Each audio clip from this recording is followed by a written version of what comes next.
می ابۍ دادا خبرېږي مال به زنا په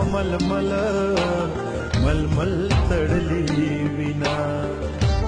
بعضې ظلمونه دومره دردناک وي چې د انساني جسم نه نفرت پیدا شي او همدغه شانتې یو ظلم د مندني صاحب محل اوسیدونکي سردار علي یو لیوني زوی سره وشو. سردار علي د خپل خاندان سره د خټو په یو کچه کور کې اوسیږي. دا سردار علي زوی ذاکر کوم چې د کلي د هر کور د سترګو تور و. ذاکر دومره ساده و چې د کلي ملګرو به ورله لس روپۍ ورکړي او ورته به ویل چې دا جمع کوه په دې به ځان له واده کې او ځان به یې پرې مشغوله و. ذاکر د مرګ نه یو څو ورځې مخکې د خپل مرګ اعلان هم کړی و. د کلي ملګرو سره ناستو او د کلي ملګرو په ټوکو کې ورته وی چې ذاکر مړ شوی دی نو د ذاکر اعلان به څنګه کیږي.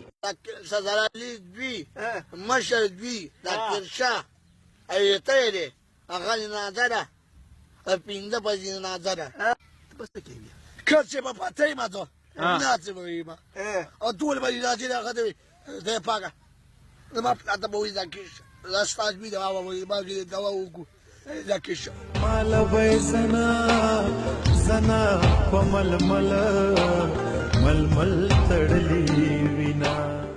اخر ذاکر یو ظالم باندې وړېدو چې د یو څو روپو دپاره یې ذاکر د کور نه لرې بوتو او په تبرونو یې وبخه او خوړ ته یې وغورځو. د ذاکر مور کومې چې هر وخت اسمان ته جولۍ خوره کړې وي او د دې ظلم برداشت کولو توان هم نه لري وایي چې حکومت دې ماله انصاف راکړي.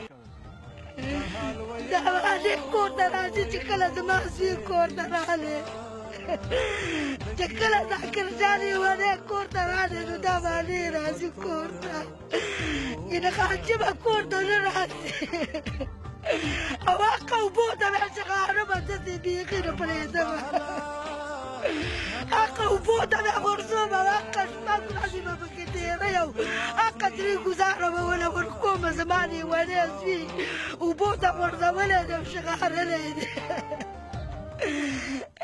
پکټ دا جنازې مې جړېدلې وي کنه د قبر په خزو مې وړېدلې وي کنه. د لیوني ذاکر د ماما وینا ده چې حکومت دې زموږ سره انصاف وکړي. زه دې ته سوال کوم چې زموږ سره د انصاف وشي او دې دې پانسي شي دته د مال د خپل خوري حق راکړي. زه د حکومت نه غواړم. د لیوني ذاکر مور د خپل کور د خرچې لپاره د خټو تنورونه جوړوي او د کور خرچه پې چلوي او هر وخت چغې وهي چې اخر ولې زما ساده زوی په څه مړ شو. د مندني اوسیدونکي دا غم ځپلې خاندان د حکومت نه غوښتنه کوي چې د دوی مجرم په جیل کې دی خو چې د دوی مجرم ته سخته نه سخته سزا ورولی شي چې د نورو ظلم کوونکو دپاره د عبرت نښه وګرځي. د مشرق ټي وي دپاره محبوب علي 400.